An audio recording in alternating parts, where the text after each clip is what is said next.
All right, welcome everyone. We are here at Humber College North Campus. We are meeting with Ray Chateau. He is the father of one of our students and a true success story. Come and find out why we chose him.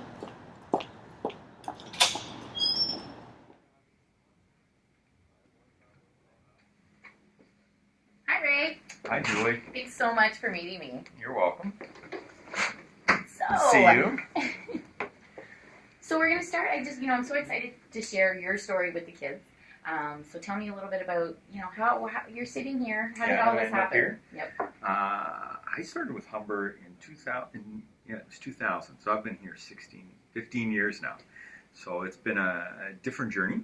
I was working in amateur sport. Actually, I was working on the Olympic bid but that was the last time Toronto lost the bid. So I saw a job posting actually was in the newspaper, and I applied for it, and I had the right experience and credentials, so it's kind of lucky that way. But those opportunities do happen. And I started at Humber in 2000, and I was a faculty member, and I started coaching in 2001. And so I coached for 12 years, and then the athletic director who had been here for 35 years, he retired, and put my hat in the ring, and was very fortunate to get the opportunity to be the athletic director. I've been doing that for 3 years now. Good. You know what? Tell us a little bit about what an athletic director does. Well, as you can probably tell, Humber College is an extremely busy institution. We have about 10,000 users of our facilities. So as the athletic director, I have 3 facilities, 20 varsity teams, budget's about $5.2 million, and about 220 staff. So it's a fairly large operation. We've got a lot on the go here. Pretty much busy all the time. When we don't have our students and athletes here, we've got our Canada basketball, the national team trains out of here. We've got different groups, so it's a very busy place. So organizational skills come in handy, right? Absolutely. Wow, that's amazing. So obviously how successful you were as a coach led you into this position, because they wouldn't just give anybody the position that you're in right now. What was your favorite part about coaching? Well, besides winning a lot, which is always fun, Part of it. And traveling, seeing the world. One of the biggest things is seeing players develop. I took a lot of pride that it was you recruited good players in terms of their characteristics, and then you develop them, and to see them succeed, to see players come in that were, they were okay, and to see them when they leave, they're turning professional, they're playing on professional tours. Like, to see that development process take place is very rewarding. Wow. And in the process, winning is a lot of fun. So when you were looking for players or recruiting, what were the key elements that you were looking for, the key characteristics? I think there's a few things. I mean, personally, I'm a big fan of humility, drive. You can tell a lot in players, their respect for the game, for their teammates, the fact that they come early, working hard, and they're not high maintenance. That they really want to succeed, and there's that inner drive, and then you're there to help guide them in that process. But they need to be the ones that want to pursue that excellence. So that's what I always look for. Wow, good. Now, you're being humble yourself, but I did manage to Google you and found out that you won the 2012 Canadian College Coach of the Year. Yep. Did I say that right? Yeah. Correct. So what was that for? Who nominated you? Tell me a little bit about that. My athletic director nominated me, and it was interesting. I was the first coach who wasn't basketball or volleyball to win it in the country, and I was only the second one from Ontario. And actually the first one had been a bit of a mentor of mine, Mike Cates, who was our men's basketball coach here. He's in the Basketball Hall of Fame.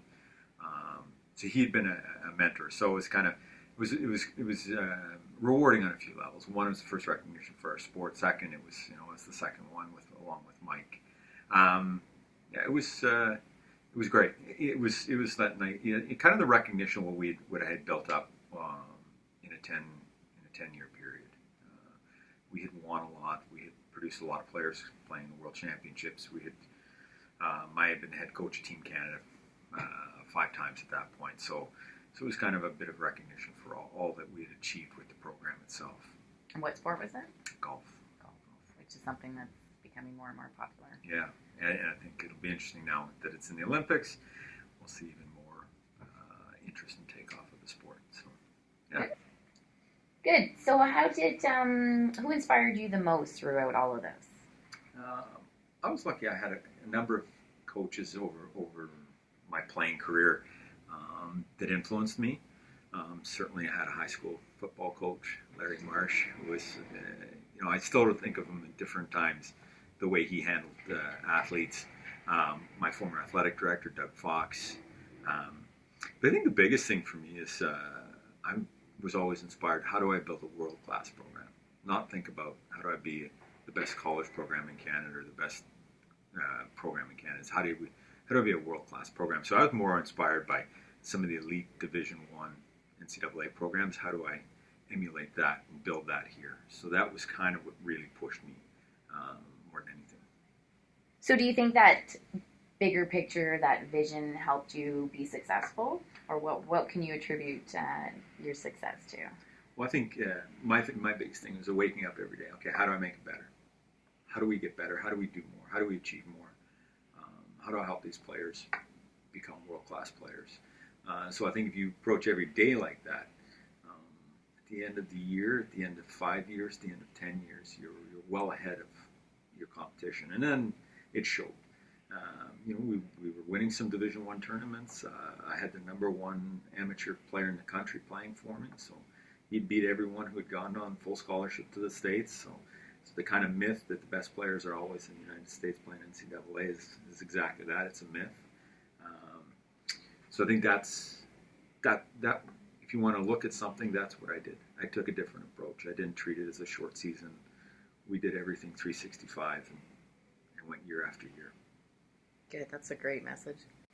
Okay, tell me about some of your favorite memories. I see all this, and obviously you have lots of memories. Tell us some of your favorites.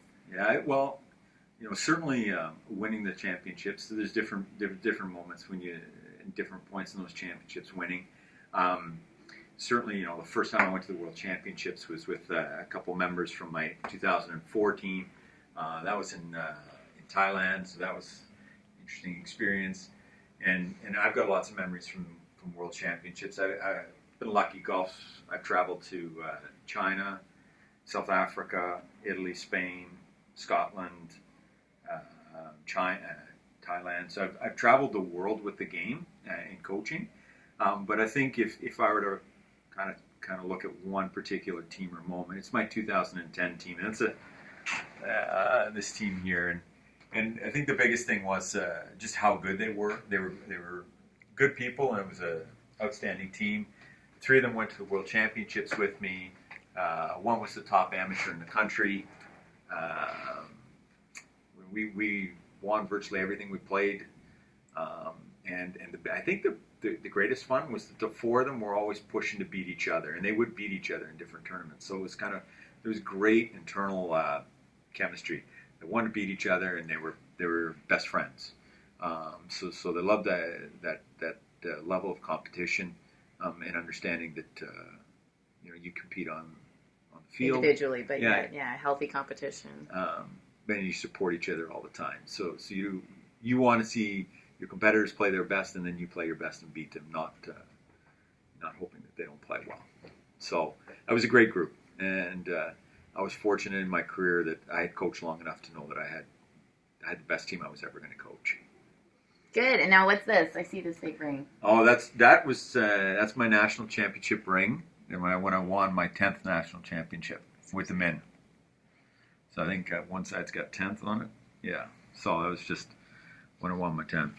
That's the championship ring. So I think I won 16 national championships. So I've got one for every finger and a couple to spare. Wow. That's neat. So, good. Yeah. So what advice would you give any students how to be successful? Because obviously, some of your players went on and they knew how to get a good education, but also... Yeah, and of all my players, most of them are in different professions. Very few are still pursuing golf as a career. I'm saying one of the players is my financial advisor. So I think the biggest thing you can learn from sport is it's a few things. One, there's time management, but I think the biggest thing is setting goals for yourself. You set goals, you challenge yourself, you need to push yourself, and you need to believe in yourself. And I think athletics does a good, at different times does a good job of setting those values, which translate into life. And so, if I was to encourage the students that are listening to this, the most important thing: set goals for yourself and really challenge yourself to get better every day, to push yourself and achieve.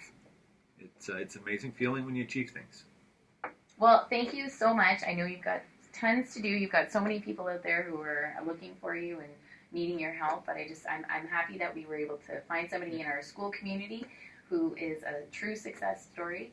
And all the best. And thank you very much. Thank you so much. Sebastian, it was nice to meet you behind the camera. Well done. Okay, we're done. Another success story. Boys and girls, I hope you took a lot from that learning. I think the biggest thing is humility. I loved the point about humility and about as successful as you are, it's very important to remain humble. And as well, setting goals. Ms. Obey talked about that in September, and your teachers have been talking about setting goals. So you set some in September, then you're going to take that opportunity in a few months and review those goals. But that is very important in your success. See you next time. Thanks, Sebastian.